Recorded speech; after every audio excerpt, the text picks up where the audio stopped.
إن الحمد لله نحمده ونستعينه ونستغفره ونعوذ بالله من شرور أنفسنا ومن سيئات أعمالنا من يهده الله فلا مضل له ومن يضلله فلا هادي له وأشهد أن لا إله إلا الله وحده لا شريك له وأشهد أن محمدا صلى الله عليه وسلم عبده ورسوله. يا أيها الذين آمنوا اتقوا الله حق تقاته ولا تموتن إلا وأنتم مسلمون. يا أيها الناس اتقوا ربكم الذي خلقكم من نفس واحدة وخلق منها زوجها وبث منهما رجالا كثيرا ونساء واتقوا الله الذي تساءلون به والأرحام إن الله كان عليكم رقيبا. يا أيها الذين آمنوا اتقوا الله وقولوا قولا سديدا يصلح لكم أعمالكم ويغفر لكم ذنوبكم ومن يطع الله ورسوله فقد فاز فوزا عظيما. ألا إن أصدق الكلام كلام الله وخير الهدي هدي محمد صلى الله عليه وسلم وشر الأمور محدثاتها وكل محدثة بدعة وكل بدعة ضلالة وكل ضلالة في النار. حياك الله وحياكم الله جميعا. تفضل أمير. السلام عليكم، حياكم الله شيخ. بسم الله والحمد لله والصلاة والسلام على رسول الله. Marhaban bikum, bienvenue à vous pour cette nouvelle session dans la salle Zoom J'apprends l'Islam. Il s'agit du 16e cours du livre Al-Mu'taqad al-Sahih, la croyance authentique, du noble savant Abdus Salam ibn Barjas, alayhi rahmatullah, qu'Allah lui fasse miséricorde. Et ce livre est expliqué par notre cheikh ici présent, Abu Abdillah Muhammad Chalabi, hafidhahullahu ta'ala, qu'Allah le Très-Haut le préserve. Nous sommes donc le dimanche 6 Jumad al-Oula, 1445 de l'Hégire, soit le 19 novembre 2023. أخ كمال حياك الله. تفضل. حياكم الله شيخنا. المعتقد الصحيح في صحابة رسول الله صلى الله عليه وسلم. La croyance authentique concernant les compagnons du messager d'Allah alayhi salatu wassalam. ومن عقائد أهل السنة والجماعة محبة أصحاب رسول الله صلى الله عليه وسلم وموالاتهم والترضي عنهم والاستغفار لهم والثناء عليهم. Parmi les croyances des gens de la Sunnah et du groupe, l'amour des compagnons du messager d'Allah alayhi salatu wassalam, l'alliance à eux, demander l'agrément et le pardon d'Allah pour eux et faire leurs éloges. Donc parmi les croyances des gens de la Sunna et du groupe, comme vous savez tous, les musulmans, c'est maintenant des groupes. Il y a le Sunna ou le Jama'a, il y a les Tabligh, il y a les... Enfin, différents groupes. Mais nous, on parle de la croyance. Et chaque groupe a son minhaj. Nous, on parle maintenant du minhaj de Sunna ou Jama'a. C'est ce qui nous intéresse. Ceux qui, le prophète sallallahu alayhi wa sallam a fait tazkiya à leurs aïeux, naam, aux sahaba, aux tabi'un, et ceux qui les ont suivis, ceux qui les suivent jusqu'à de nos jours, naam, et suivent salaf salih, radiyallahu ta'ala anhum. Donc, parmi leurs croyances, naam, en ce qui concerne sahaba, radiyallahu ta'ala anhum, c'est l'amour des compagnons. Donc, ils aiment, les compagnons, radiyallahu ta'ala anhum. Ensuite, l'alliance à eux. Ils font l'alliance et le désaveu par rapport à eux. Ça veut dire quand quelqu'un aime les sahaba, moi aussi je l'aime. Non, mais je m'allie à lui. Si quelqu'un les déteste ou bien les kaffar, ils sont des kuffars ou des foussars, celui-là, je me désavoue de lui. Non. Et parmi, dans leurs croyances aussi, al-Sunnah ou Jama'a, ils demandent l'agrément et le pardon pour eux. Et ils font leurs éloges. Ils demandent l'agrément. Ils disent radiyallahu ta'ala anhum. Le sahabi, ce n'est pas comme n'importe qui, ou là, comme moi, ou là, comme le boulanger. Ou là. Le sahabi, quand tu le cites, tu dis radiyallahu ta'ala anhu. Qu'Allah ta'ala l'agrée. Vu le statut qu'Allah ta'ala leur a donné. Et on demande aussi le pardon d'Allah subhanahu wa ta'ala pour eux. Et on fait leurs éloges, tabi'at al-hal. On ne parle d'eux que du bien, bi'idna azza wa jalla. De toute façon, ça va venir avec quelques détails, inshallah ta'ala. قال الله تعالى والسابقون الأولون من المهاجرين والأنصار والذين اتبعوهم بإحسان. Allah Ta'ala a dit, selon une traduction du sens, les tout premiers croyants parmi les émigrés et les auxiliaires et ceux qui les ont suivis dans un beau comportement, رضي الله عنهم ورضوا عنه وأعد لهم جنات تجري تحتها الأنهار. Allah les agrée et il l'agrée. Il a préparé pour eux des jardins sous lesquels coulent les ruisseaux خالدين فيها أبدا ذلك الفوز العظيم. et ils y demeureront éternellement. Voilà l'énorme succès. فرضي الله تعالى عن السابقين من غير اشتراط إحسان ولم يرضى عن التابعين إلا أن يتبعوهم بإحسان. Ainsi, Allah le Très-Haut a agréé les premiers sans la condition de perfection, tandis qu'il n'agrée les tabi'in que s'ils les suivent avec perfection. Donc, les tout premiers croyants, naam, parmi les émigrés, ceux qui ont émigré de la Mecque, yani vers Médine, et les auxiliaires, ce sont les habitants, yani les Ansar, les habitants de Médine, naam, qui ont accueilli les émigrés, ceux qui sont venus de la Mecque. Et ceux qui les ont suivis dans un beau comportement, Allah les agrée. Naam. Et il l'agrée. Eux, ils agréent Allah subhanahu wa ta'ala. Il a préparé pour eux des jardins sous lesquels coulent les ruisseaux et ils y demeureront éternellement. Voilà l'énorme succès. Donc il a dit, Allah Azza wa Jal a agréé les premiers, c'est-à-dire les Sahaba, sans la condition de perfection. Naam. Ils sont agréés, les Sahaba sont agréés chez Allah subhanahu wa ta'ala. Tandis que les autres, ceux qui viennent après eux, et les tabi'un, naam, Allah ta'ala ne les a agréés qu'à condition qu'ils suivent yani, ceux qui l'ont précédé, c'est-à-dire les Sahaba, avec perfection. Donc pour les Sahaba, il n'y a pas la condition de perfection. Ils sont agréés.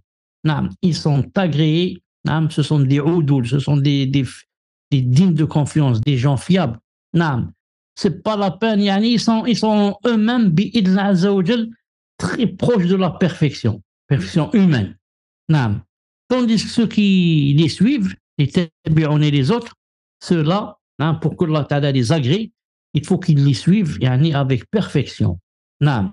وقال تعالى لقد رضي الله عن المؤمنين إذ يبايعونك تحت الشجرة. Et il a dit Ta'ala, selon une traduction du sens, Allah a très certainement agréé les croyants quand ils t'ont prêté le serment d'allégeance sous l'arbre. ومن رضي الله عنه لم يسخط عليه أبدا. وثبت في الحديث الصحيح أنه صلى الله عليه وسلم قال لا يدخل النار أحد بايع تحت الشجرة. Or, celui qu'Allah agrée n'encourra plus jamais sa colère. Il a été authentiquement rapporté que le prophète sallallahu alayhi wa sallam a dit « Il n'est personne qui ait prêté serment sous l'arbre qui entrera au feu. » Donc, il yani, montre encore une fois que Allah Ta'ala a très certainement agréé les croyants, c'est-à-dire les Sahaba, plus spécialement ceux qui ont prêté serment d'allégeance de suivre le prophète sallallahu alayhi wa sallam et yani, de le préserver, de l'empêcher des kuffars de Quraysh et des autres, et des juifs, etc. Ceux-là ont fait ce serment-là sous l'arbre, sous un arbre, yani, subhanallah al-azim. Et ceux-là, yani, c'est pour ça que le prophète sallallahu alayhi wa sallam a dit, il n'est personne yani, qui est prêté serment sous l'arbre qui entrera au feu. Subhanallah al-azim, imaginez. Tous ceux qui ont fait serment ce jour-là sous l'arbre, yani al-bay'a al-kubra, naam, au prophète sallallahu alayhi wa sallam, ils ont, yani, alhamdoulilah, cette bouchra, naam, ils ne rentreront pas au feu bi'idhnillahi azza wa jalla. Qu'ils sont des gens que lorsqu'ils vont rencontrer Allah azza wa jalla, ils vont rentrer directement au paradis. Et c'est aussi yani, une bonne nouvelle que quoi? Que la personne donc qui a fait yani, le serment sous l'arbre mourra yani, sur la bonne voie. Parce qu'il ne peut pas entrer au paradis s'il meurt, par exemple, mouchrik. Alors que toute autre personne, nous, par exemple, on ne sait pas comment on va mourir. On ne sait pas. Naam, la personne peut apostasier à la dernière minute. Allah Azza wa Jalla nous préserve. Naam. Amin. C'est pour ça le professeur me disait tout le temps يعني اللهم يا مقلب القلوب ثبت قلبي على دينك. نعم. اللهم يا مقلب القلوب صرف قلبي على طاعتك. Et dans le Coran, ربنا لا تزغ قلوبنا بعد إذ هديتنا وهب لنا من لدنك رحمة إنك أنت الوهاب. C'est pour ça que la personne doit demander tout le temps يعني que Allah subhanahu wa ta'ala raffermisse son cœur sur la droiture. Donc cela, alhamdoulilah.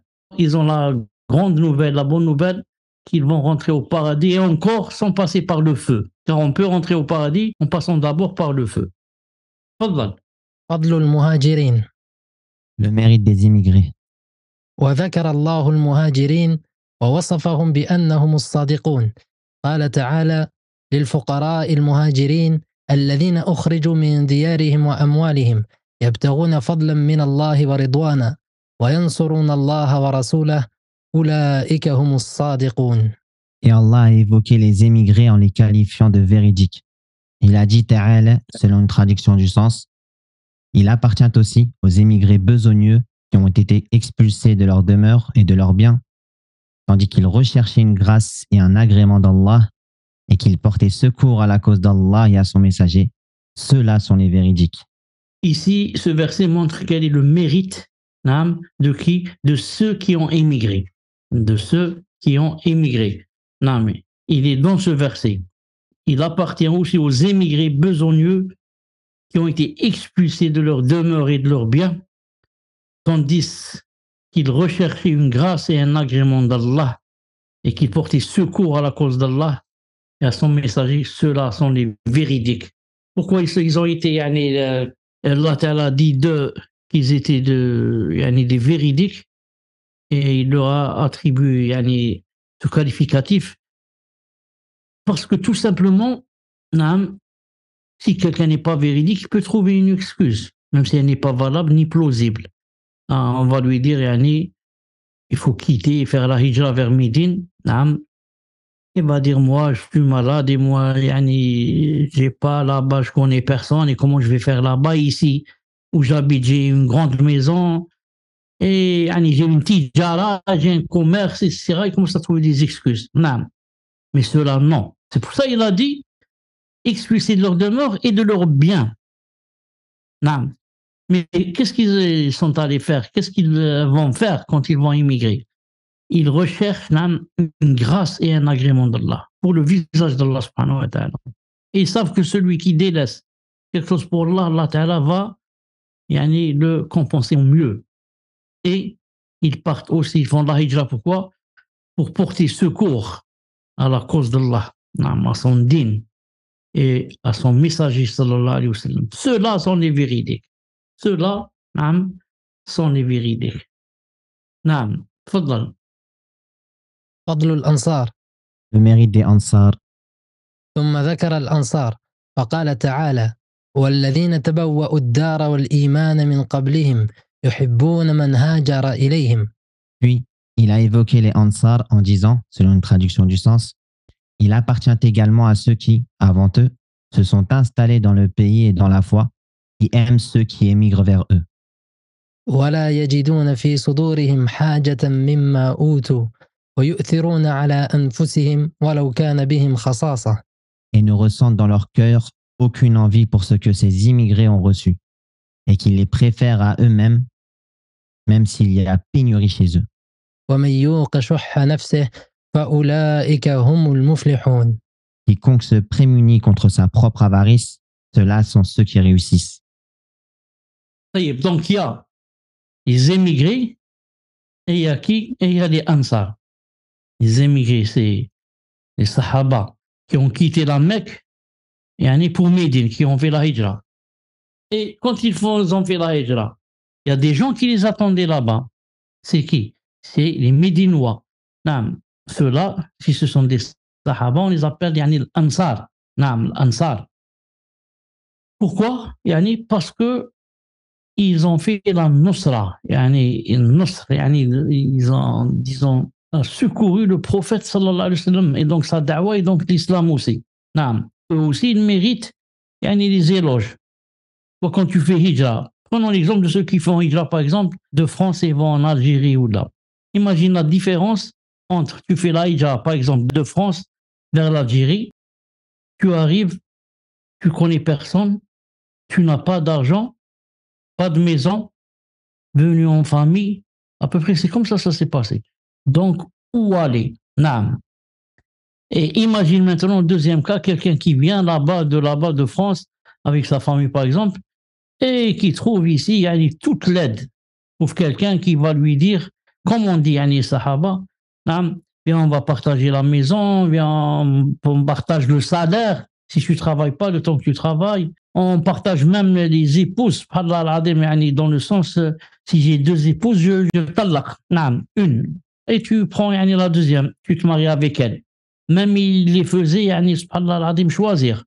J'ai 2 épouses, regarde celle qui elle te convient le mieux, je la divorce et tu te maries avec elle. Subhanallah al-azim, ça c'est vraiment, yani, c'est pas n'importe qui peut faire cela. Donc autrefois, quand les Sahaba, quand ils ont fait la hijra, ils ont trouvé des gens qui les ont assistés, avec leur argent, avec leur nefs, avec leur maison, avec leurs épouses, avec tout ce qu'il fallait, bi'idna azza wa jal. C'est pour ça qu'ils méritent, yani, toutes ces éloges. Par exemple, de nos jours, c'est le contraire.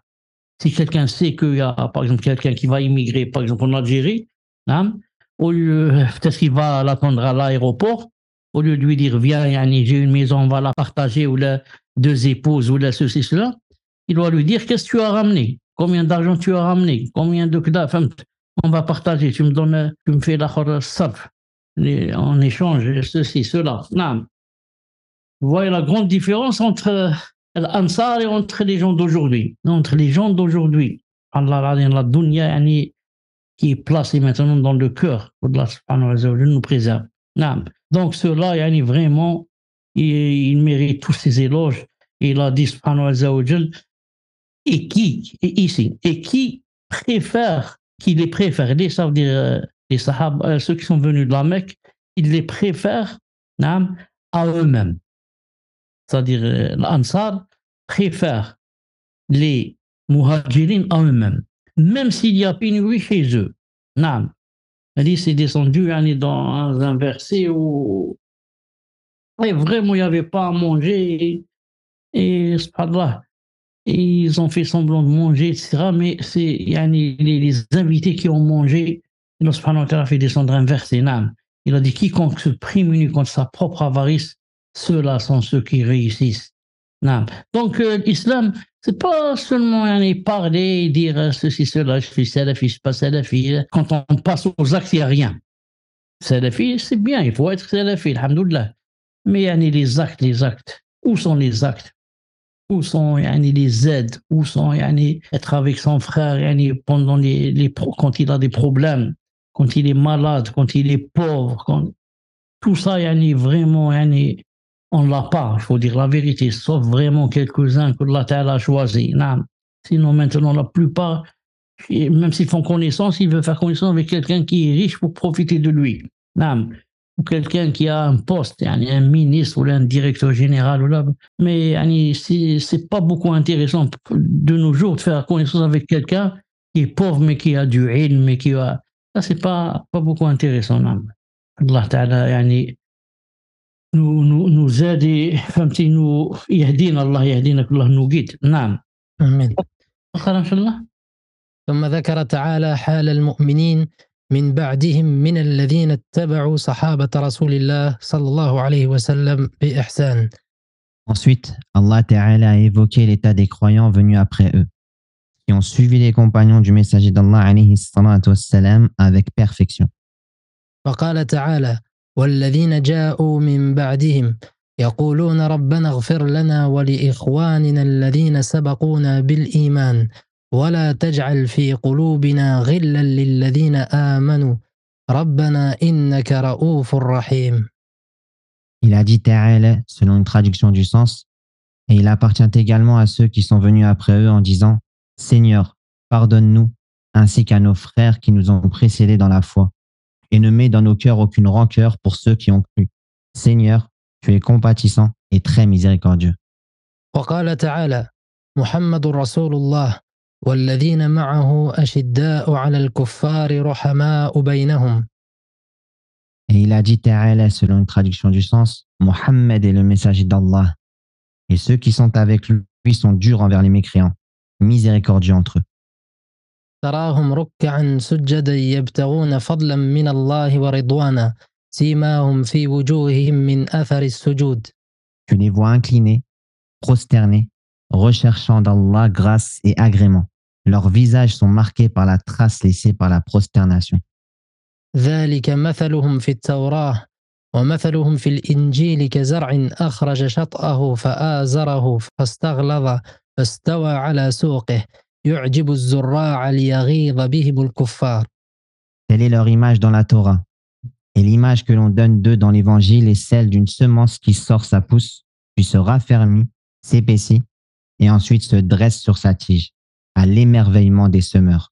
وعد الله الذين آمنوا وعملوا الصالحات منهم مغفرة وأجرا عظيما.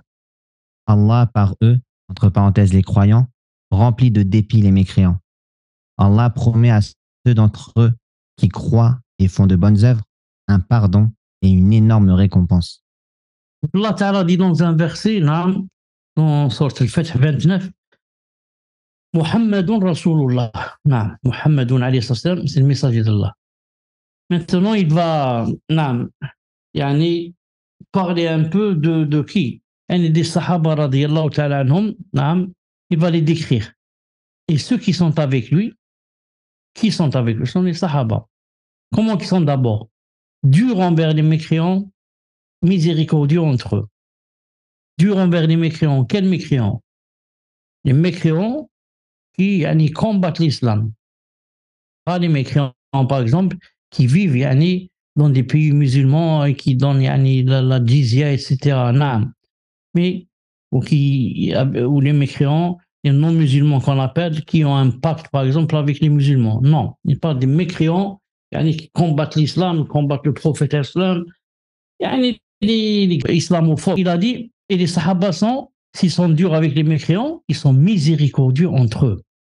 Maintenant, subhanallah, tu trouves le contraire. Tu trouves des musulmans miséricordieux avec les mécréants.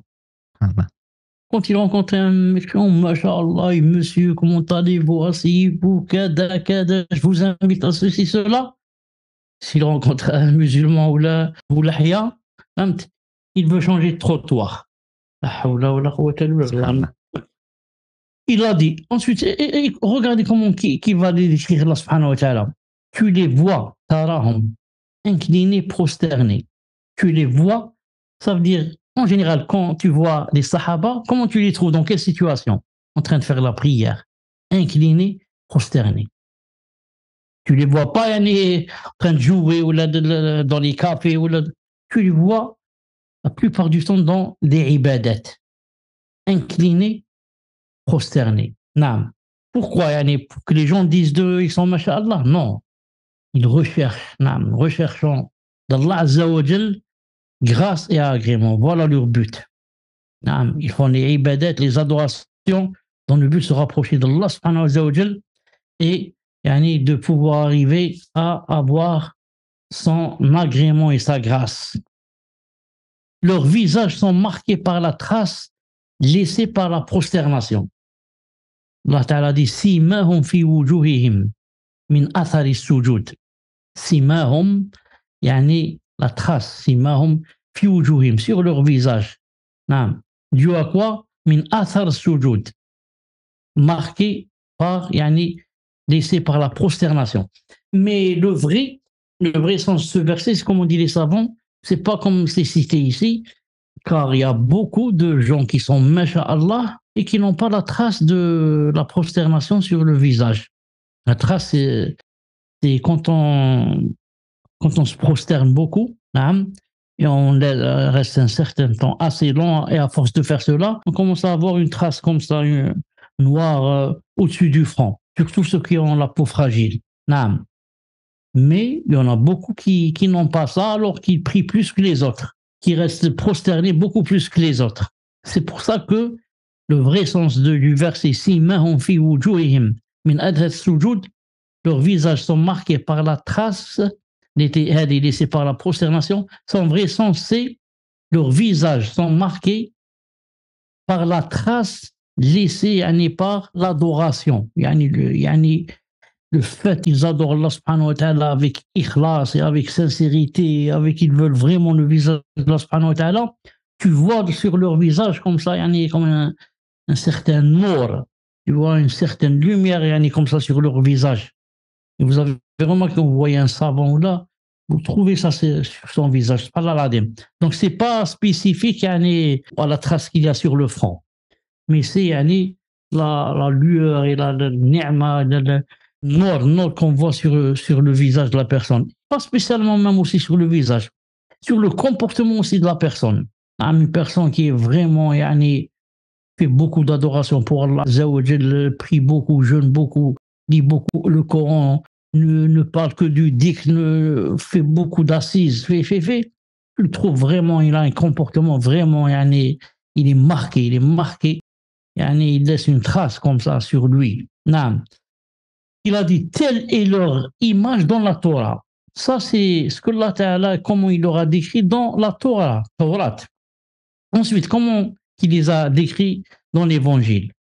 Et l'image que l'on donne d'eux dans l'Évangile, c'est celle d'une semence, un grain, qui sort sa pousse, puis se raffermit, ensuite s'épaissit, ensuite se dresse sur sa tige, à l'émerveillement des semeurs. Mais les gens qui les voient, les semeurs, ils sont émerveillés de ce petit grain, qu'est-ce qu'il a donné, comment qu'il sort, masha'Allah. Il a dit Allah par eux, c'est-à-dire les croyants et les sahaba, plus spécialement, remplis de dépit les mécréants. Ça veut dire les mécréants, quand ils les voient ainsi, par exemple, ça leur fait quelque chose de... Ils n'aiment pas ça. Ça leur fait un serment dans leur cœur. Leur cœur devient serré. Tu vois, les sahaba, Allah ibarak, comment ils sont. Et même les croyants en général. Beaucoup de mécréants n'aiment pas voir quelqu'un croyant. Pourquoi? Parce qu'il sait dans son cœur qu'il représente la vérité. Et que donc lui, par rapport à lui, il devient un rien. Il devient de la souillure. Donc c'est pour ça que le peuple de l'autre, ceux qui ont inventé, Allah Ta'ala nous préserve, l'homosexualité et la sodomie, qu'est-ce qu'ils ont dit? Faites sortir le peuple de l'autre, ceux qui nous contredisent, ne veulent pas marcher avec nous dans ça, faites-les sortir disons, de la ville ou là. Pourquoi? C'est quoi la cause? Ils disent qu'ils sont purifiés, purs, et que nous, on est souillés en faisant cette chose, etc. Et eux, ils sont mashallah. Alors, pour ne pas qu'il y ait de conflit, faites-les sortir. Chassez-les de la ville. Comme ça, on est tranquille. Personne ne va nous dire pourquoi vous faites ça, pourquoi vous faites pas ça. Et j'ai vu quelqu'un, c'est tombé comme ça. D'habitude, je n'ai même pas la télévision depuis des années. C'est pas où j'ai été. Et j'ai vu comme ça dans la télé quelqu'un, subhanallah al-azim, Zama, il est imam, cette personne, à Marseille. Imam des homosexuels. Et je pense même que c'est un Algérien, apparemment, ou peut-être un Marocain. Bon, il faisait un petit débat comme quoi que ça c'est permis. C'est permis en islam. Il a même cité un verset, il a dit que l'interdiction, c'est de faire ça de force. Mais si quelqu'un accepte et que deux sont d'accord pour qu'ils fassent ça entre eux, il a dit, il n'y a pas de problème. Que Allah Ta'ala nous préserve. Moi, ce que je vois de grave, c'est pas ce qu'ils font. Ce qu'ils font, c'est grave. Mais le plus grave, c'est quoi? C'est de mentir sur Allah subhanahu wa ta'ala et de dire que ça, c'est permis. En disant ça, on est kéfir, khlas. On a quitté l'islam. Et si on meurt, on sera éternellement en enfer. Alors que celui qui dit, je reconnais que c'est haram. Et le prophète a dit, si vous trouvez deux qui font ça, les homosexuels, tuez celui qui fait et tuez celui sur lequel on fait. Les deux, il faut les tuer.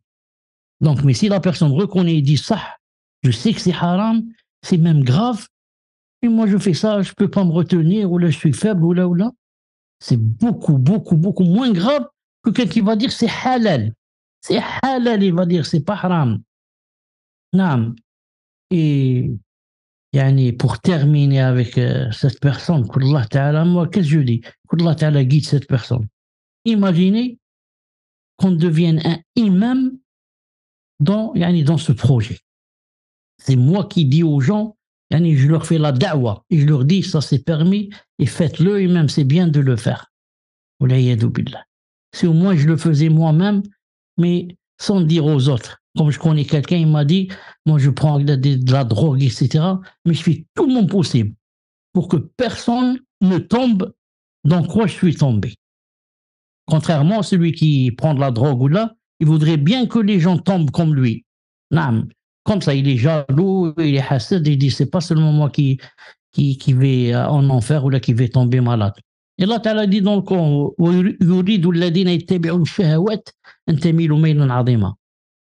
ils veulent, et ceux qui suivent les passions veulent que vous penchiez un grand penchement, que vous penchiez comme eux.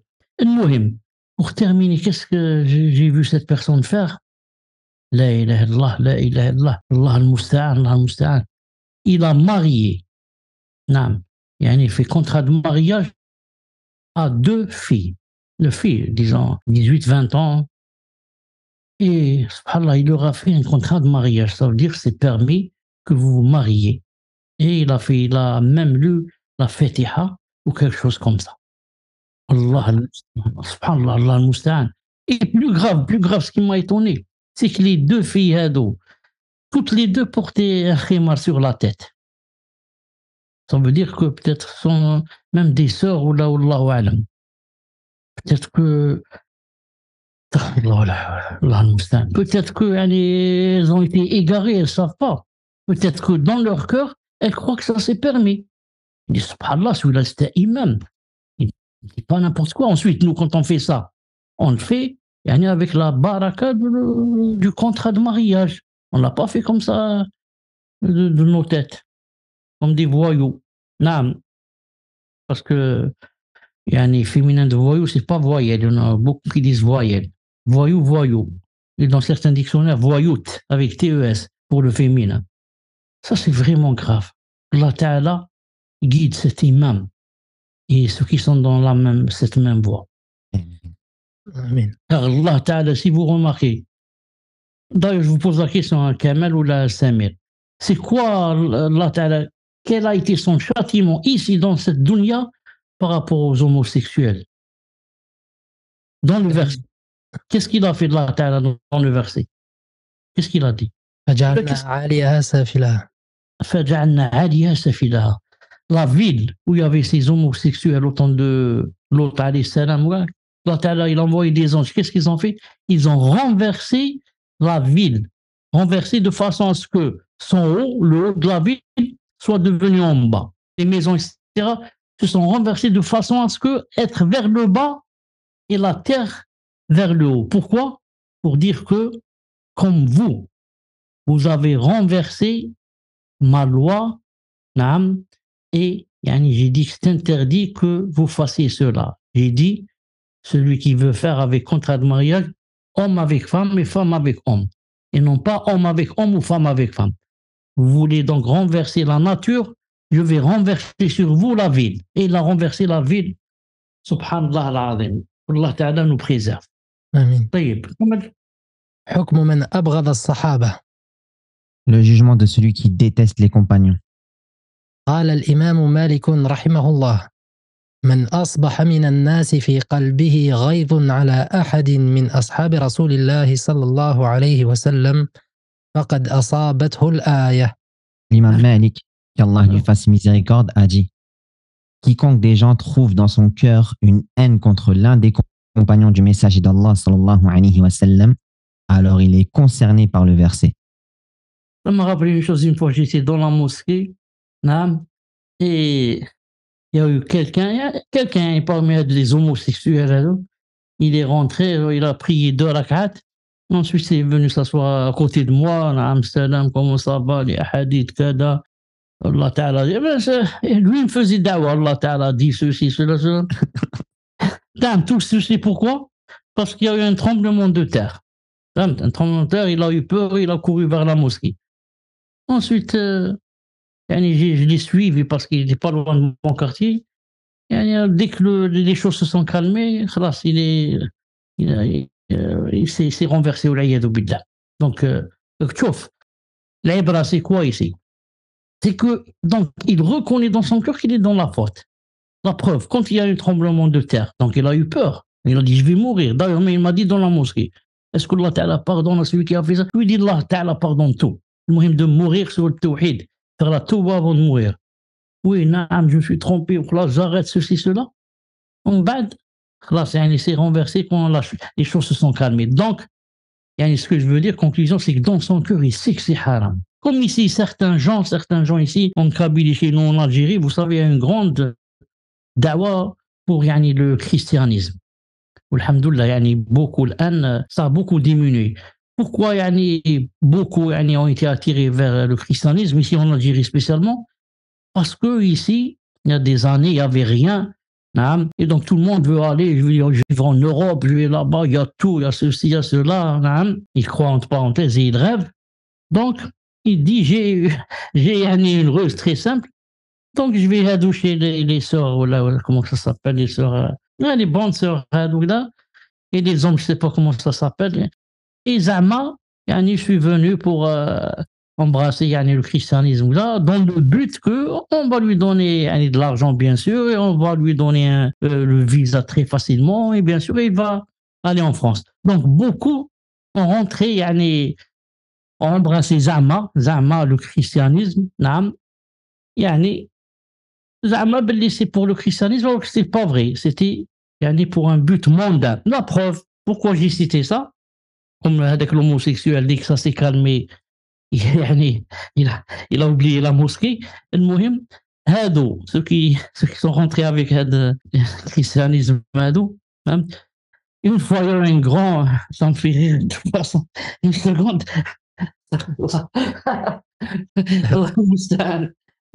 Une fois, il y a un grand tremblement de terre aussi. Quelqu'un parmi ceux-là,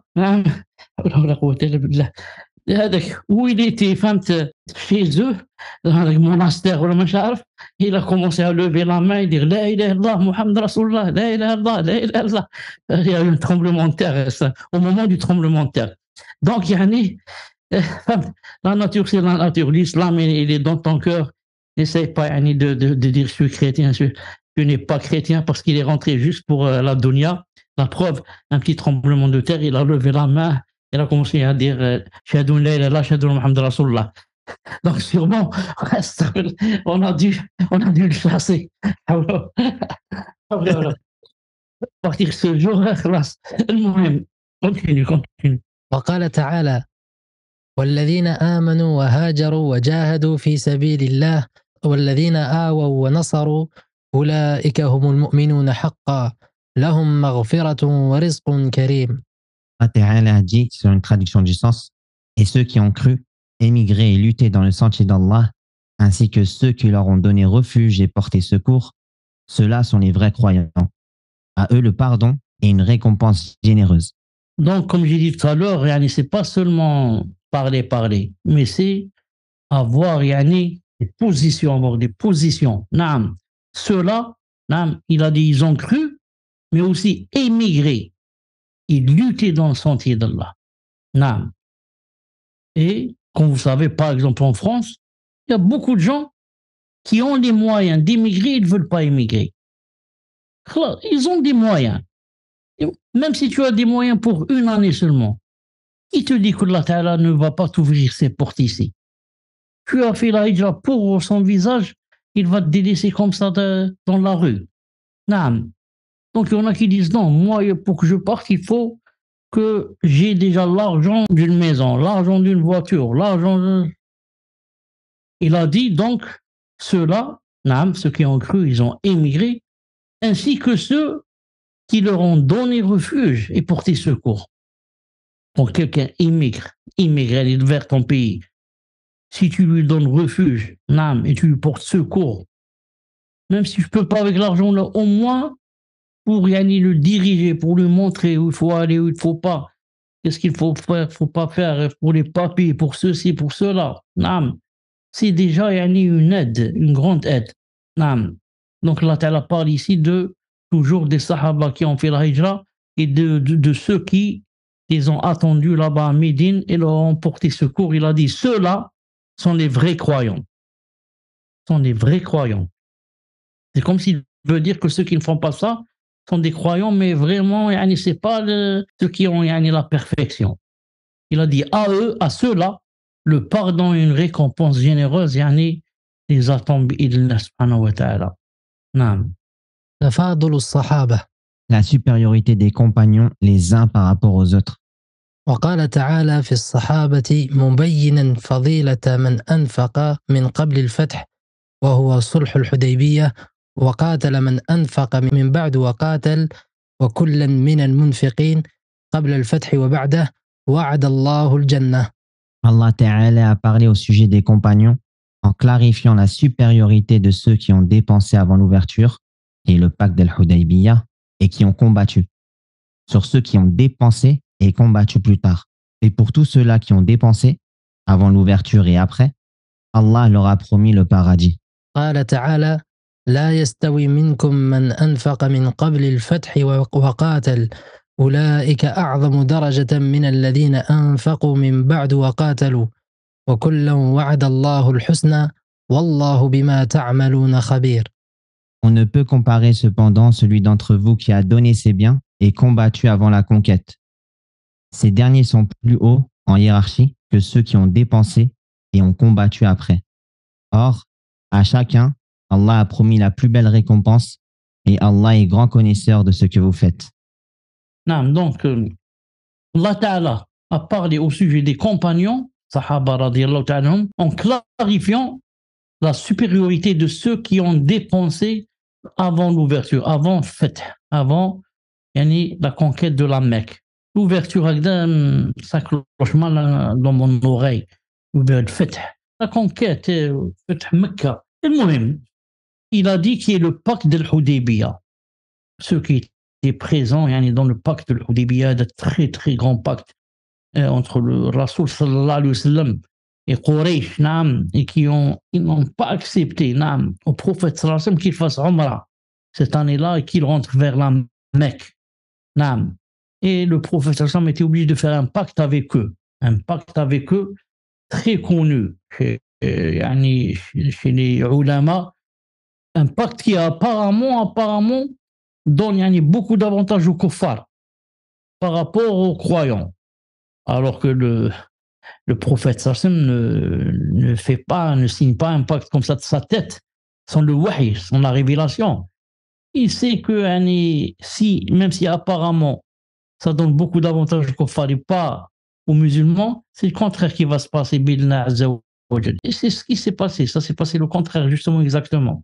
Ça s'est passé le contraire, et les sahaba qui étaient 1000 ou là ensuite sont devenus 10 000. Juste 2 ou 3 années ou là 1 année même après ce pacte. Il a dit, Allah Ta'ala veut montrer ici que ceux qui ont combattu, il a dit la supériorité de ceux qui ont dépensé avant Fath Mecca et qui ont combattu sur ceux qui ont dépensé et combattu plus tard.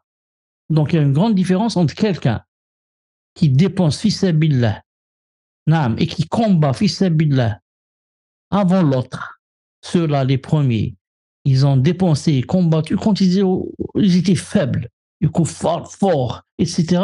Et quand même, ils ont combattu et dépensé. Tandis que les autres ont dépensé et combattu après la victoire sur l'ouverture de la Mecque et la conquête de la Mecque. Et les musulmans ont été vraiment forts, 10 000 personnes, forts. Mais il a dit, Allah leur a promis le paradis, il a dit, on ne peut comparer cependant celui d'entre vous qui a donné ses biens et combattu avant la conquête. On ne peut pas le comparer avec celui qui a combattu et donné après la conquête. Il a dit, ces derniers, ça dit les premiers, sont plus hauts en grade, en hiérarchie, que ceux qui ont dépensé et ont combattu après. Or, à chacun, Allah a promis la plus belle récompense. Allah Ta'ala a promis la Jannah, aux deux. Ceux qui ont combattu et dépensé avant le pacte de l'Hudaybiyah et après, en état de faiblesse et en état de force. Mais, même si les deux vont rentrer au paradis, etc., mais ce n'est pas le même degré. Le paradis, c'est des degrés. De là, On voit par exemple que celui qui, par exemple, un kafir, qui a embrassé l'islam, par exemple, avant l'autre, il est mieux que lui dans cette chose.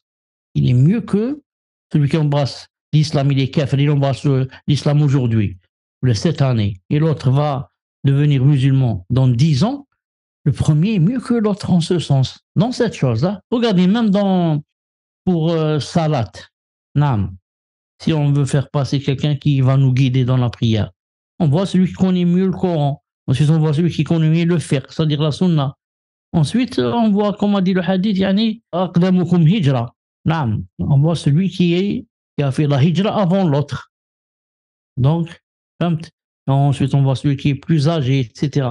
Donc, le fait d'avoir fait, par exemple, la hijra avant l'autre, d'avoir précédé les autres dans la hijra, ça donne un avantage. Nam. Ça donne un avantage. De même que celui qui embrasse l'islam avant l'autre. النهي عن سب الصحابة. L'interdiction d'insulter les compagnons. وفي الصحيحين عن أبي سعيد الخدري رضي الله عنه قال: قال رسول الله صلى الله عليه وسلم: لا تسبوا أصحابي.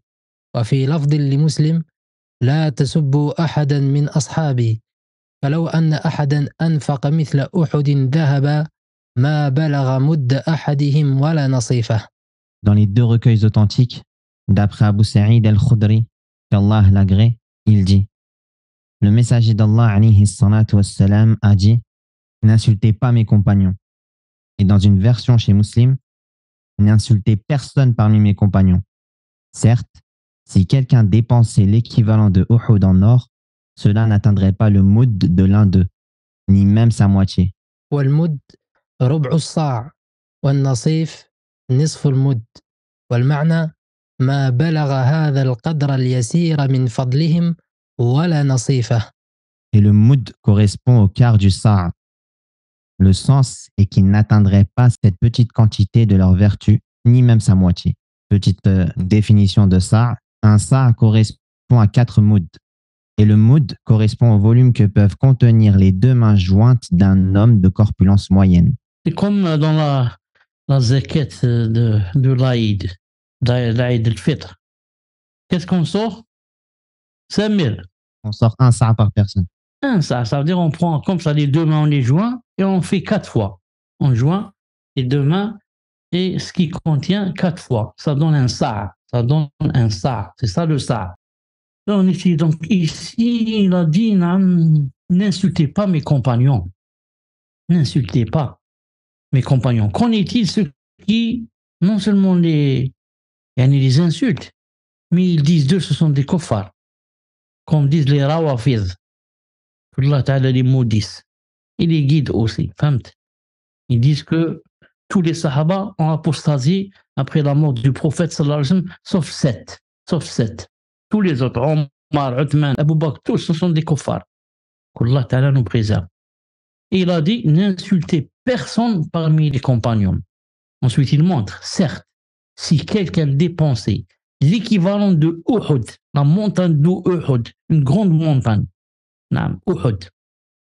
Si quelqu'un dépense comme Uhud en or, pas en argent, ça ne peut pas atteindre le mood de l'un d'eux, ni même sa moitié.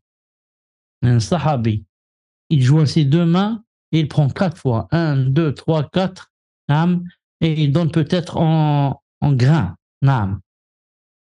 Ce qu'il va donner, ce sahabi, toi, si tu vas dépenser ce qui équivaut à une montagne, la montagne de Uhud en or, le sahabi aura plus de ajr que toi. Plus de ajr que toi et que moi. Ça ne va même pas atteindre la moitié de ce que le sahabi a donné. C'est-à-dire si on va joindre les mains 2 fois seulement, pas 4 fois. Et toi et moi, je vais donner qui équivaut à une montagne d'or, ça ne peut pas donner la moitié d'un moud. Pourquoi? Parce qu'il faut voir qui c'est ces gens-là. Ce sont des sahaba.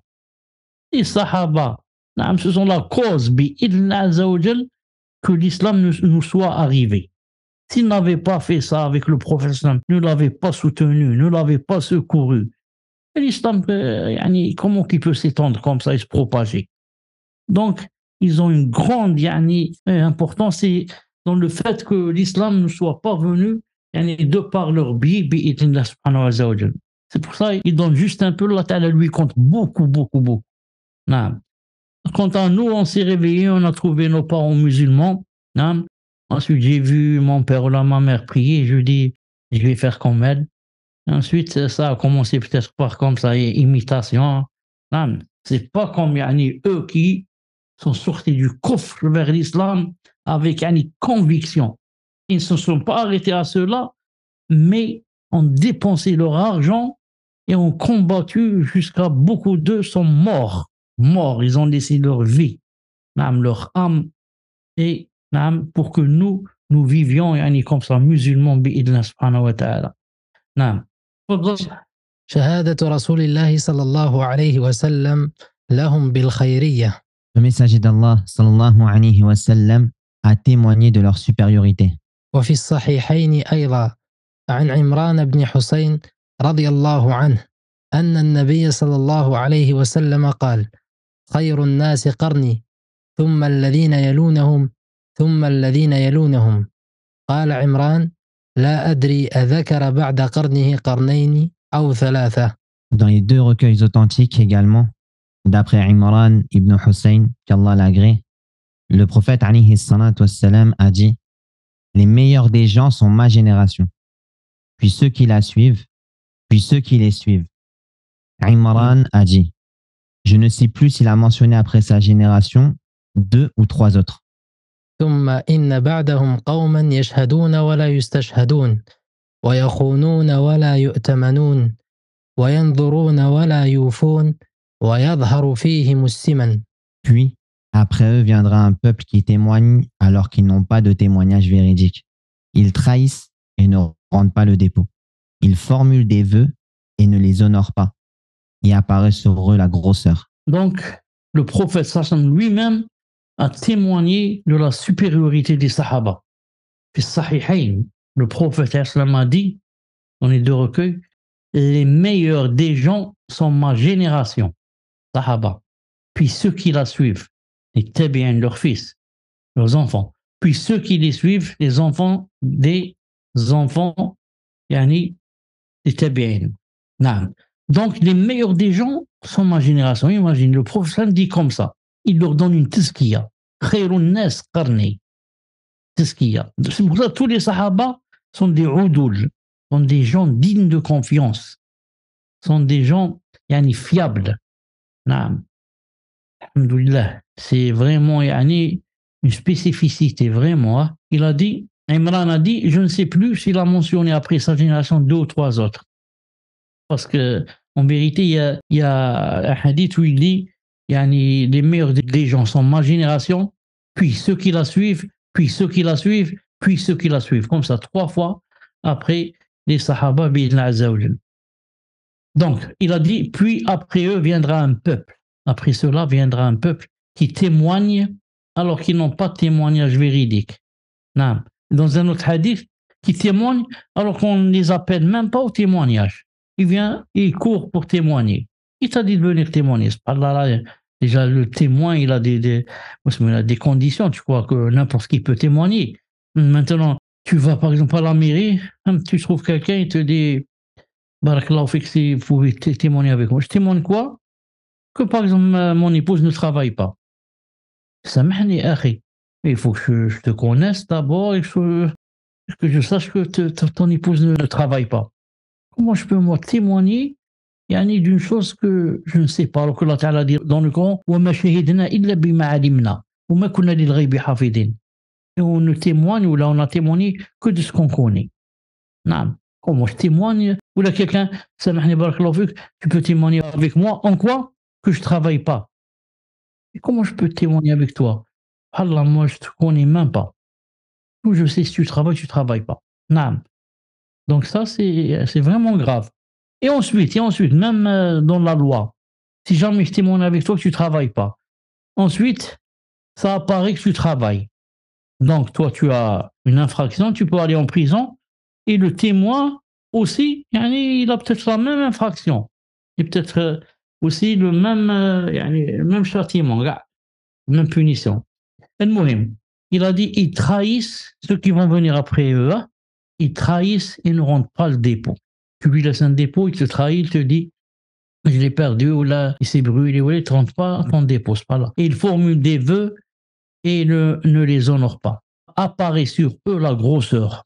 Nam, siman, parce que, quand vous savez, quand quelqu'un prie beaucoup, quand quelqu'un jeûne beaucoup, quand quelqu'un fait beaucoup de distance pour aller demander hadith, cela, tu trouves toujours mince et faible, etc. Et plus la personne vit dans l'aisance, et plus elle commence à prendre de la grosseur et de l'obésité. Non. فضل الأنصار.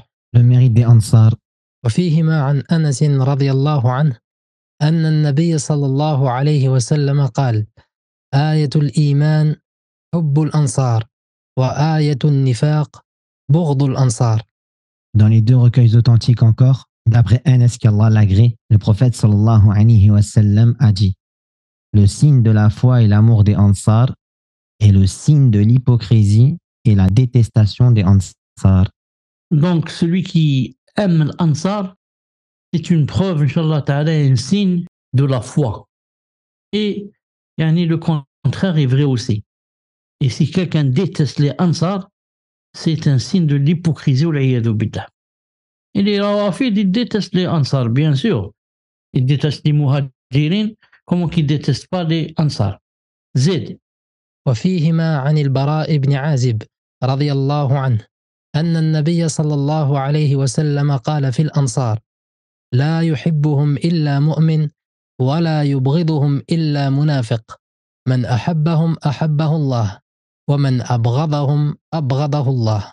Dans les deux recueils authentiques aussi, d'après le Bara ibn Azib, qu'Allah l'agrée, le prophète sallallahu alayhi wa sallam a dit au sujet des Ansar: ne les aime qu'un croyant et ne les déteste qu'un hypocrite. Celui qui les aime, alors Allah l'aime, tandis que celui qui les déteste, alors Allah le déteste. Donc c'est la même chose. C'est qui prouve qu'on est croyant. Une des choses qui prouve, sinon il y en a beaucoup de choses, bien sûr, beaucoup de signes. Un des signes, c'est d'aimer les Ansar. Et un des signes d'hypocrisie, c'est qu'on n'aime pas les Ansar. Et ce qu'il y a de plus dans ce hadith, c'est que celui qui les aime, alors Allah Ta'ala l'aime. Tandis que celui qui les déteste, alors Allah Ta'ala le déteste. Allah Ta'ala le déteste. وفي صحيح مسلم عن أبي هريرة ومن حديث أبي سعيد رضي الله عنهما أن النبي صلى الله عليه وسلم قال: لا يبغض الأنصار رجل آمن بالله واليوم الآخر. Dans le recueil authentique de Muslim, d'après Abu Huraira, et dans le hadith de Abu Sa'id, qu'Allah les agrée, le prophète alayhi salatu wassalam a dit: il n'est personne qui croit en Allah et au jour dernier qui déteste les Ansar. Subhanallah, c'est très grave. C'est dans Sahih al-Bukhari Muslim. Il n'est personne, c'est-à-dire il n'y a personne qui en même temps croit en Allah et au jour dernier et ensuite déteste les Ansar. Ça ne peut pas marcher ensemble. Celui qui croit en Allah et au jour dernier doit aimer les Ansar. Et comment ne pas les aimer? Ce sont eux qui ont donné refuge aux Muhajirun et ce sont eux qui les ont secourus avec leur argent, avec leur maison, avec leur bien. Subhanallah al-Azim. Comment ne pas les aimer?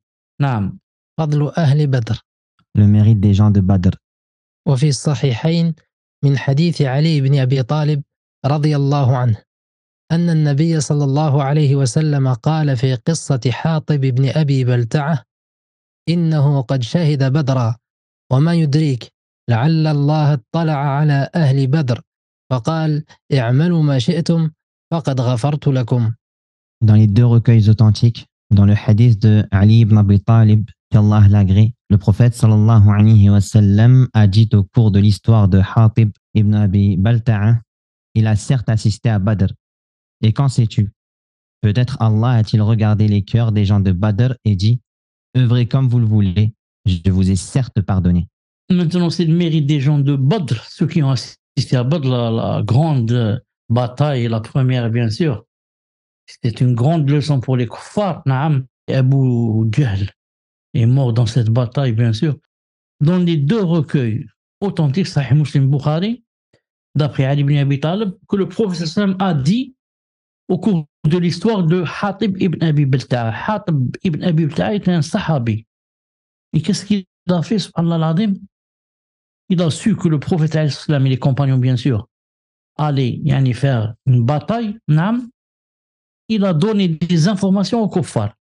Mais il leur a dit, le prophète sallam va, comme on dit, va vous attaquer ou conquérir votre ville ou là comme ça. Et ça, bien sûr, c'est quelque chose de grave, c'est sûr. Alors, naam, Allah Ta'ala a révélé, bien sûr, au prophète sallallahu alayhi wa sallam que voilà ce qui s'est passé. Naam. Et je crois que même qu'il a envoyé une lettre et la lettre a été, alhamdoulilah, on l'a su. Naam. Al-Muhim. Omar ibn Khattab radiyallahu ta'ala anhu, quand il a su cela, il a dit, Ya Rasulallah, da'ni adrib unuqah innahu munafiq. Ya Rasulallah, laisse-moi frapper son cou, c'est un hypocrite. Il prend comme ça des secrets, il les donne aux kuffars, secrets de guerre, etc. Il a dit, laisse-moi frapper son cou.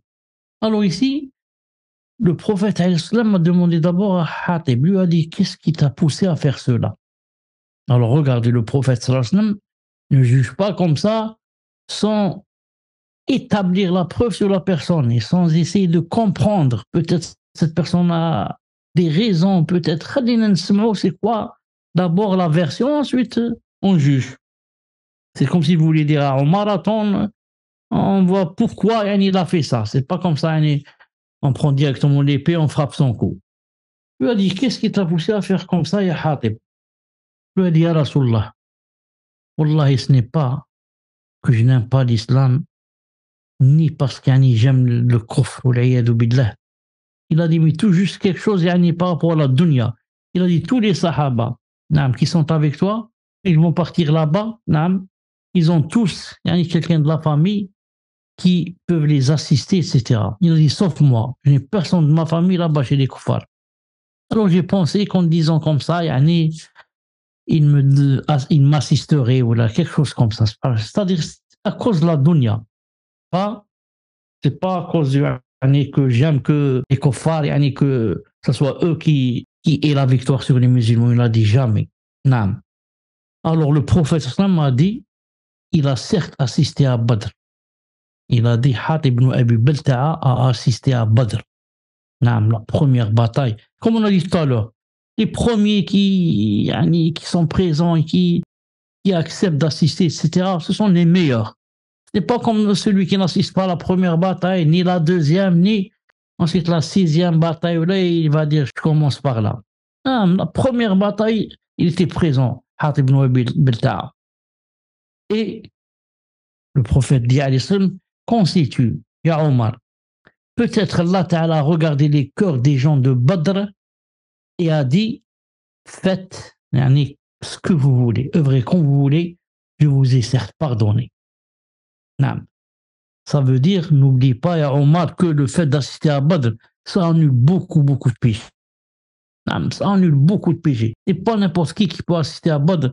Le fait d'avoir assisté, regardez, est-ce que ça a donné, comment l'islam, alhamdoulilah, est monté, tout à fait, alors qu'on était très faible, là. Car à partir de ce jour, ça a été une grande leçon pour les kuffars. À partir de ce jour, ils avaient peur des musulmans.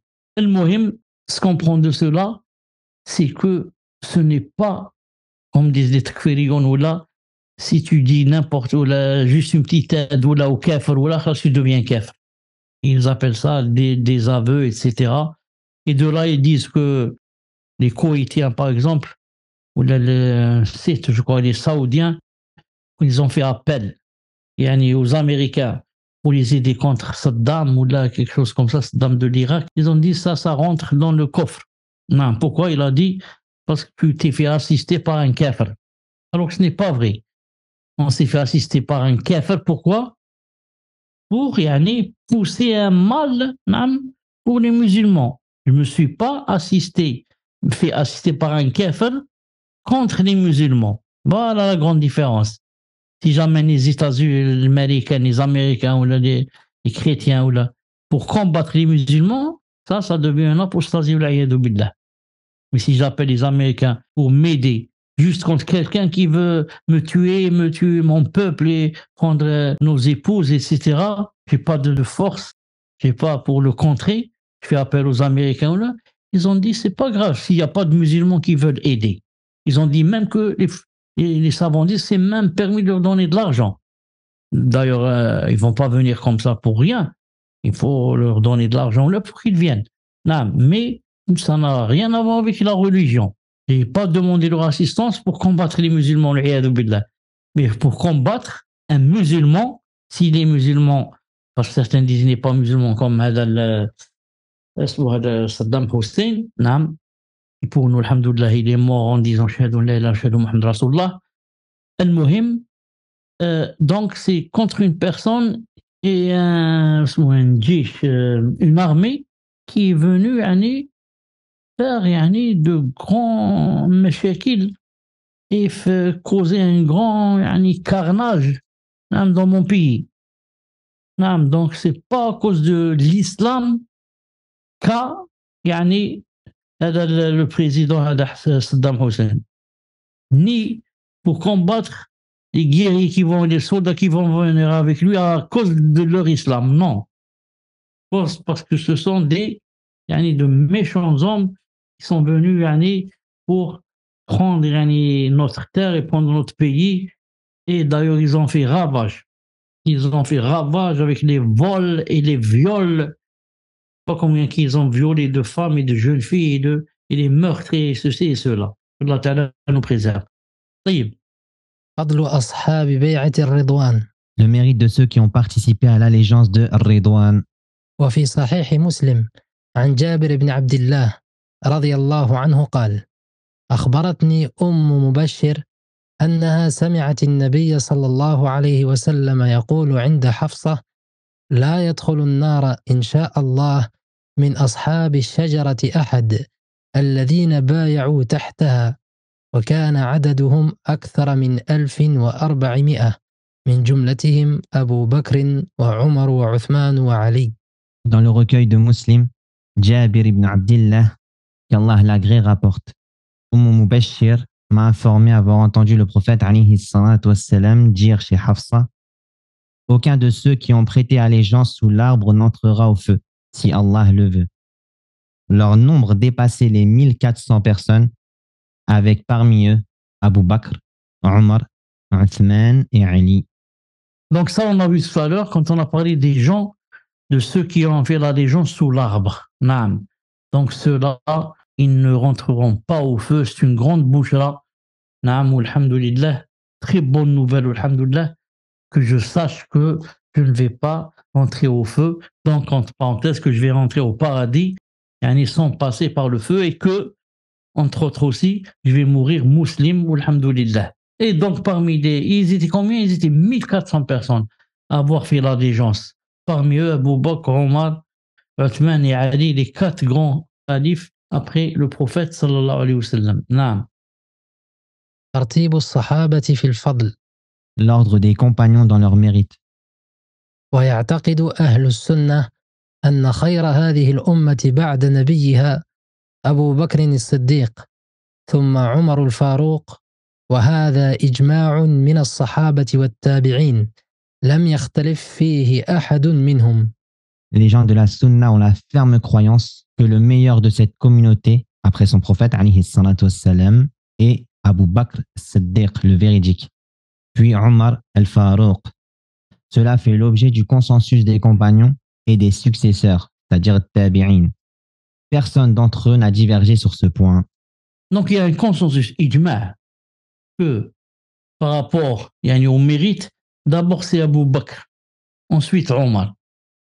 Si quelqu'un dit Omar avant Abu Bakr, il a dévié de ce que pense, de la croyance, disons, de Al-Sunnah al-Jama'a dans cette chose, dans ce classement, il a dévié. C'est d'abord Abu Bakr, ensuite Omar. D'ailleurs, le hadith sahih, authentique, a dit Alaykum billadayn min ba'di, Abu Bakr wa Omar.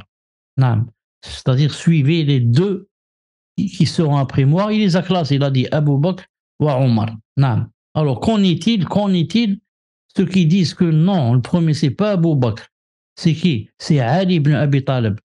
Donc Ali c'est avant Abu Bakr, avant Omar et avant Uthman. Ceux-là se sont vraiment des égarés.